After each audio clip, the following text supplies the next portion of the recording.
A reading from the Holy Gospel according to Matthew.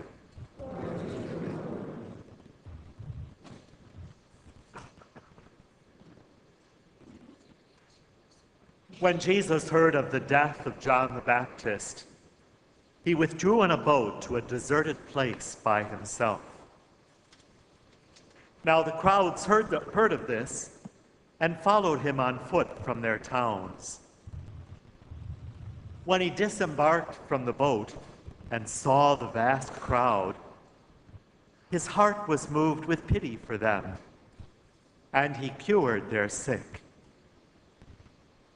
Now when it was evening, the disciples approached him and said, "This is a deserted place, and it is already late.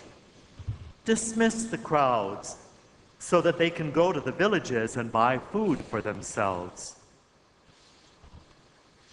Jesus said to his disciples, "There is no need for them to go away. Give them some food yourselves." But they said to him, 5 loaves and 2 fish are all we have here." Then Jesus said, "Bring them here to me."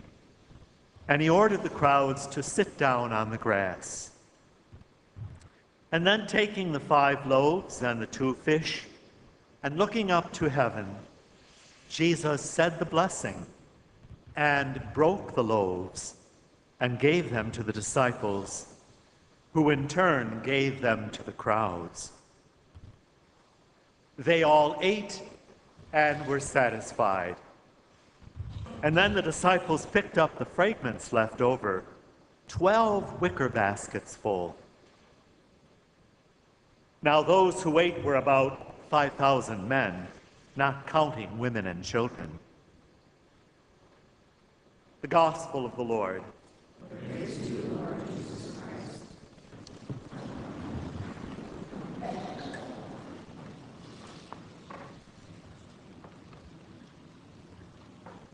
Normally we hear from Isaiah the prophet before Christmas time during the Advent season. But here he pops up in the middle of summer.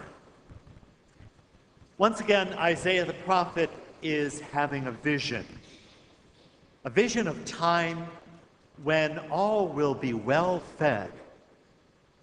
He's almost issuing an invitation to a banquet with rich food and choice wine.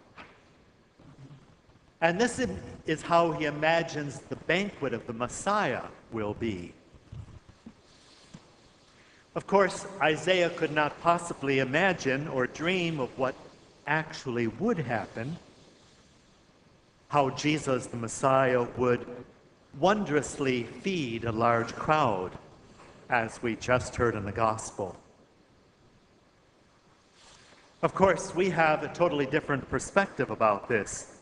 Obviously, Isaiah lived a long time before the miracle of Jesus, the miracle of the loaves and fishes, whereas we live some 2,000 years after that experience. As a matter of fact, we do live in a world where the distribution of food is a real issue. We live in a world where millions are starving.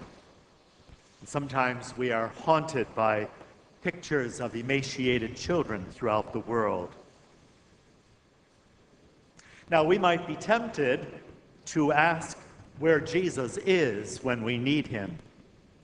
We might be tempted to pray for another miracle of loaves and fishes. But we know that as his followers, we ourselves are now on the spot. We as individuals, as a parish, as a community, as a country, as a world, have to respond to this need of hungry people. Of course, it's always easy to point the finger and lay the blame. We can talk about ineffective and corrupt governments throughout the world that help bring about this hunger. We can see the effects of constant tribal warfare bringing about hunger. We can even muse about the role of global climate change as a factor. But of course, none of these things make starving people go away. And so we have to ask ourselves where we start. I think maybe, first of all, we need to start by examining our attitude toward food. We have to notice how we just take for granted these stuffed supermarkets all around us. We have to be concerned about the amount of food that we eat that we don't need, and of course the food that we waste. And then, of course, we have to move on and decide how we are going to use our personal resources. There are local and worldwide agencies which are doing their best to meet the crises, and a little research on our part can help us decide which ones are most effective. And then, of course, as we are able, we can support them financially. And of course, we need to try and find ways to influence those who lead us, the people who govern us and legislate for us. So often you hear people fussing and fuming about the amount of money our country spends on foreign aid. As a matter of fact, the truth is that we spend less than 1% of our gross national product. In the gospel today, Jesus had compassion on the hungry crowd. He did what he could do. He fed them. We are his followers, and we ourselves need to reflect his concern and compassion, and we ourselves need to do what we can do.